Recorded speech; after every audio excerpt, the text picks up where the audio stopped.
कि आज गणतंत्र दिवस भी है और आज हम लोग जिस महामानव के मूर्ति के अनावरण कार्यक्रम में आए हैं, उन्हीं के द्वारा आज गणतंत्र दिवस जो मनाया जाता है, उन्हीं के द्वारा लिखे हुए संविधान के उपलक्ष्य में मनाया जाता है।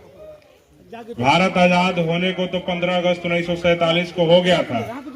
लेकिन भारत आजाद हो गया, लेकिन भारत कैसे चलेगा, किस न्याय व्यवस्था, किस कानून व्यवस्था से चलेगा, ये किसी को जब मालूम नहीं था। उस समय भारत में इसी दलित समाज में जन्मे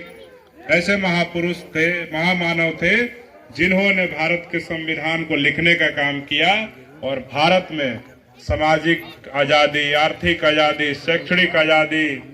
और वैचारिक आजादी देने का जो काम किया अपने संविधान के माध्यम से, उन महामानव बाबा साहब डॉक्टर अंबेडकर जी का आज मूर्ति का अनावरण हुआ। और साथ ही साथ इस गांव के रहने वाले श्रद्धेय दीपक पासवान जी का भी मैं नमन करता हूं कि उन्होंने इस जहानाबाद जिले में मखदूमपुर का जो एरिया है, इस एरिया में दलितों को, पिछड़ों को, शोषितों को, वंचितों को एक मजबूत स्वर देने का काम किए और मजबूत आवाज बन करके इनके हक अधिकार की रक्षा करने का काम किए। तो एक बार मैं उनको नमन करता हूं, एक बार उनके लिए जोरदार ताली बजा दें। बहुत ही क्रांतिकारी धरती रहा है। मैं यहाँ बैठे बैठे मैं चर्चा कर रहा था, मेरे बगल में बैठे हैं अभिभावक कर्तव्य कुमार ज्योति जी, उनसे तो इन्होंने बताया कि जहानाबाद में जो अंबेडकर छात्रावास है, उस छात्रावास को आपके समाज के बीच के जन्मे एक महामानव शक्ति कुमार जी ने अपना 7 एकड़ जमीन दे करके अंबेडकर छात्रावास बनाने का काम किया। तो मैं उनके हौसले को सलाम करता हूं कि उन्होंने अपने समाज के बच्चों को शिक्षित करने के लिए और अपने जैसे हजारों शक्ति कुमार बनाने के लिए अपना निजी जमीन, 7 एकड़ जमीन समाज को समर्पित कर दिया। तो ऐसे महामानव को मैं नमन करता हूं, उनके लिए जोरदार ताली बजा दें। और आज के इस कार्यक्रम में उपस्थित बाबा साहब डॉक्टर भीमराव अंबेडकर के प्रतिमा के अनावरण करने वाले उद्घाटनकर्ता, हम सबके अभिभावक इंजीनियर हेमंत कुमार जी, उनके साथ में आए अरुण पासवान जी और हमारे बगल में बैठे कर्तव्य कुमार ज्योति जी और इस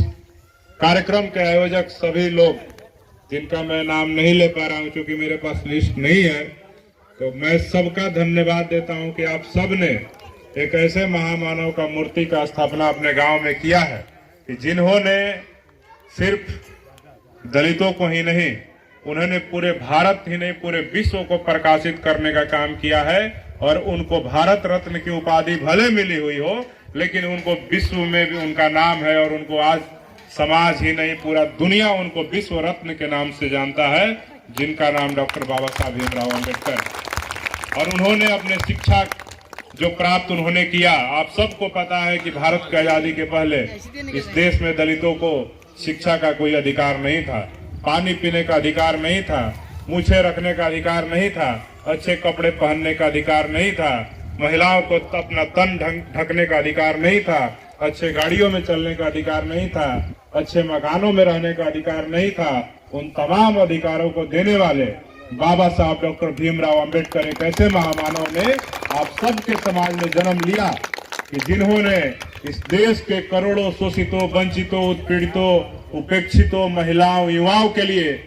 प्रगति के रास्ते खोल दिए। और उस प्रगति के रास्ते पे चल करके आज हम सब जैसे नौजवान युवा उनके बताए मार्ग पे चल करके इस समाज को शैक्षणिक, आर्थिक, सामाजिक, राजनीतिक आजादी दिलाने के लिए हम सब लोग संघर्ष कर रहे हैं। और आज हम सब लोग अगर आज आप सबके समक्ष खड़ा होकर के अपनी बात भी रख रहे हैं, तो ये सिर्फ और सिर्फ एकमात्र दिन किसी का है, तो बाबा साहब डॉक्टर अंबेडकर का है। बाकी किसी और भगवान ने हमारे जीवन में कोई परिवर्तन करने का काम नहीं किया। जो भी परिवर्तन हमारे जीवन में आया है,